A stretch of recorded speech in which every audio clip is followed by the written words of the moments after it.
Doctor Who Dots and Bubbles. All right, we're going to review this episode using my space system. Story, pacing, artistry, characters, enjoyment. Each category gets a score between 0 and 2. 2's the best you can get in any category. We're not going to be seeing any 2's at all. That's for sure. While Doctor Who continues to go downhill and they've already crashed and they're just trying to go to the center. Pretty soon, by the next episode or two, it'll be in the center of the earth. You can't go any further than that. I'm going to give the storyline a 0. So 0 is garbage, 1 is good, 2 is amazing, 0. I was going to give it a 0.5. Then the end happened.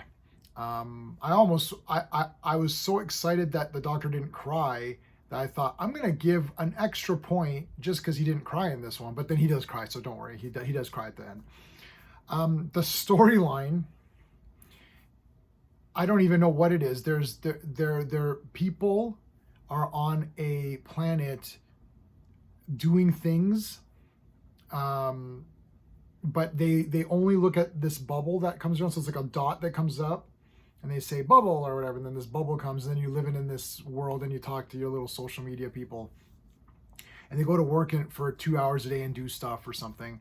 They're all rich white people, which is going to play a factor, of course. So anyways, they go and do things. Why are they there? I don't know. What's the setup? I don't know. The bubble things don't like them, and I don't like them either, to quite frankly. I don't like them either.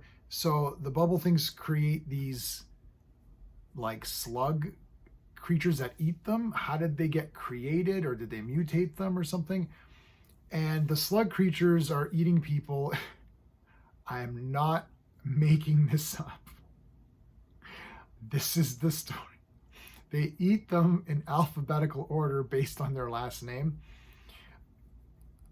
How does this mindless slug know who to eat when? I guess the dot computer. The dot is like your phone, so it projects this virtual thing around you, like an interface, and you could talk to people and swipe them or whatever, and it tells you how to walk. Like if you don't have that on, people can't walk properly. This is how dumb they are. It's scary. I was going to give it a 0.5. It's scary to see the slugs eating these people. The problem is that that's not enough to justify a story.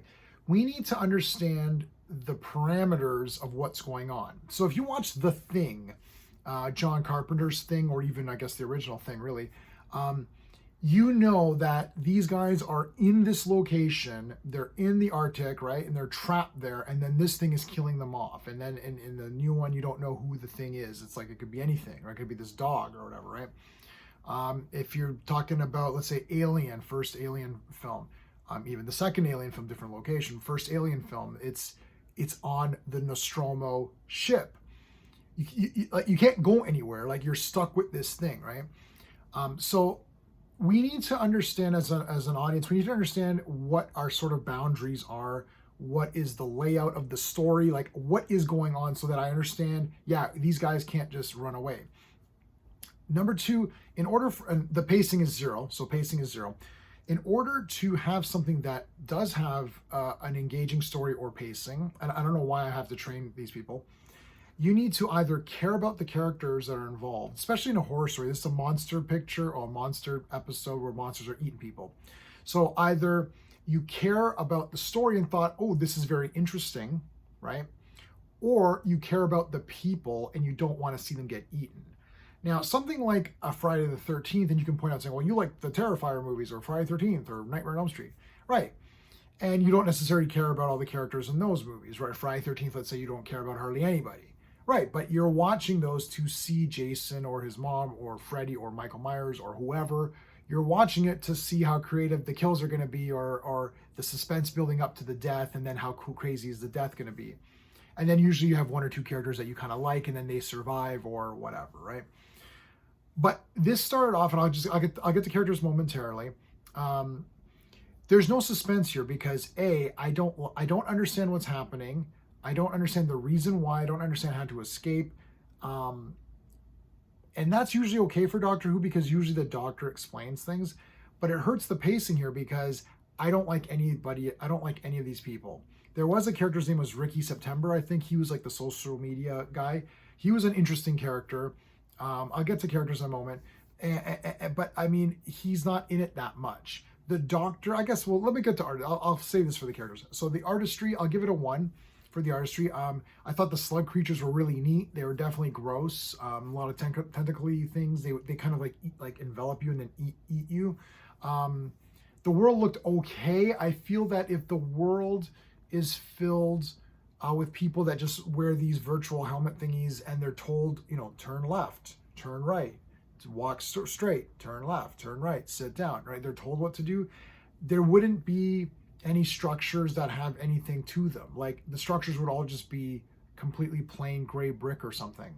Like, what is the point of having lampposts, or what is the point of having decorative items, right? Like, it's like, it doesn't matter. They literally just do nothing but hang in that bubble. Maybe they turn the bubble off and meet up in person, but I don't think that they do. This entire thing is supposed to be about social media, so I don't think so. But again, that goes back to the story where I don't understand the problems, because I don't understand what you're presenting me here. For the characters, I'll give it, oh gosh, I was going to give it a 0. Maybe I'll give it a 0.5. I'll give it a 0.5 for the heck of it. So artistry, I'll give it a 1. Everything looked okay. Characters, I'll give it a 0.5. I'm giving it a 0. I'm sorry. I know I'm giving it a 0. Right out of the gate, we start off with this one character. I don't remember her name. She's absolutely irritating and garbage. I was like, she needs to die, like right now. And this is where we get to the problem of the story. Every character that appears is stupid. And you're watching these slug people, these slug creatures eat these guys. And you're like, good, I want them eaten. I want them to all die. And I want this episode to end. Like right now, like die. Let them all just die quickly. And it doesn't happen. So you're like, why aren't they dying fast enough? The character is absolutely infuriatingly awful. At the end of the episode, that is supposed to be the point. And that's great. You watch, you're like, oh, she's a bigot. They're all bigots. They don't like the doctor because he's black. They don't say that outright, but that is the intent.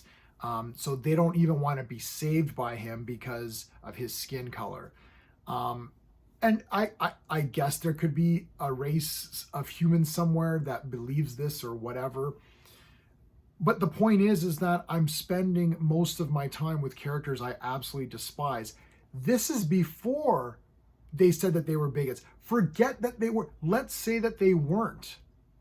Let's say at the end, she's like, oh, doctor, thank you. She's hugging him and kissing him. Oh, doctor, you're the best. Thanks for saving us. I love you. Even if that happened, I despise the character anyway. I'm not sure what RTD was going for. Like, you made all these characters that are despicable, and then at the end, you're like, you're right, they are despicable. I'm like, okay, so what am I watching then? Like, the doctor should be saving characters that we want to have saved, right? So there's no urgency, again, because I don't care about anybody.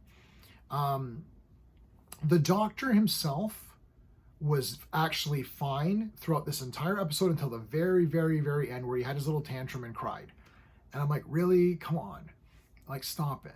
The doctor, he's now encountered, bigotry and racism and all this. It's like, okay, well then he should just say, here's what he should say. He's like, all right, you don't want to be saved? Take it easy. Get in the TARDIS and leave. I don't understand. You don't want to be saved. Oh, okay, bye. Like, what is he getting upset over? There's 4 million other places he could go to. He's not upset, just to let you know, if you didn't watch the episode, he's not upset that they were racist against him.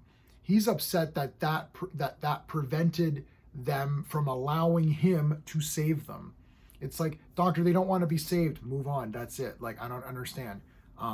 Should they be saved? Well, they shouldn't be saved anyways. That's coming from anybody who watches this show. I don't think anyone's going to watch this episode and side with the humans versus the doctor. You wouldn't side with anyone but the doctor anyways, because it's Doctor Who. That's the character you like. I just wish he didn't cry like a loser at the end again. It's like, gosh, we need to stop this now. Prior to that, though, when he was talking, he was being more doctor in this one. Like, he was talking and saying, okay, here's what you got to do. Get up, turn the thing off, check here, go back. Ruby was okay. before the end, the Doctor was actually fine, and I was quite surprised that, hey, this might be one of the better ones for the Doctor. I actually do like his outfit. I don't know why I got to throw this in, but I actually like the outfit, the orange looks. This should have been the trousers with the kind of the plaid jacket and the orange vest or whatever. That should just be his costume all the time. I like that. It looks good. Companions can wear different things, right? But the Doctor should have a standardized look, at least in my opinion. Where are we at here? So there's a guy called Ricky September, who's sort of the media popular guy. He was actually a decent character, and he ended up doing some of the legwork of the Doctor by actually physically being there and, you know, guiding people. Say, come run with me, come. But a lot of stupid stuff. He asks permission to grab her hand and stuff. It's just like, nobody wants this. It's tiresome. So that's brutal. But yeah, so I'm going to give it a 1 for artistry. I'm going to give it a 0 for characters because the Doctor undid himself at the very end. And that Ricky guy was like okay for maybe like 5-10 minutes that he was on screen, and then he's just not there anymore. So not enough to give you even a 0.5. Enjoyment factor G. What am I going to give the enjoyment factor? Well, I'm giving it a 0 because it's awful. Wow, we have come a far way down. This is getting a 1 out of 10. And I actually did not mind, was it the 3rd episode? The one where they're on the planet and he stepped on the landmine. I actually thought that was decent, but now I'm beating myself up and saying, no, you're an idiot. That was probably awful too. You just didn't notice how awful it was. So out of all the 4 specials, and now however many episodes this is like 4 or 5 or whatever, basically out of the last 8 to 9 episodes, there's been one that's been decent, and even that one is not that great. There's lots of problems with even that episode. This is the worst. This is the longest that it's been this bad, because even with the Jodie stuff, there'd be 1 or 2 moments where I thought, hey, that's a neat idea, or that's kind of cool. You know, like Kerblam, I think was one that came to mind where I thought, hey, that wasn't too bad. You know, there's a few like maybe sprinkled in, 1 or 2 that I thought, hey, that wasn't too bad. Yeah, Jodie was okay in this one. This was okay, right? This has just been abysmal. And I know it is because of the comments that I'm getting. I used to get a lot of pushback. A lot of people were fighting me on these episodes, and they're not fighting me anymore. So let me know in the comments what you thought. Put Godzilla in the comments if you've watched to the end here and you disagree with me. If you agree with me, no need to put Godzilla. If you disagree and think I'm an idiot, I want to make sure you heard all my points, so put Godzilla in your comments. That's it, everybody. Thank you for watching. If you like my space system, please like the video and consider subscribing. Until next time.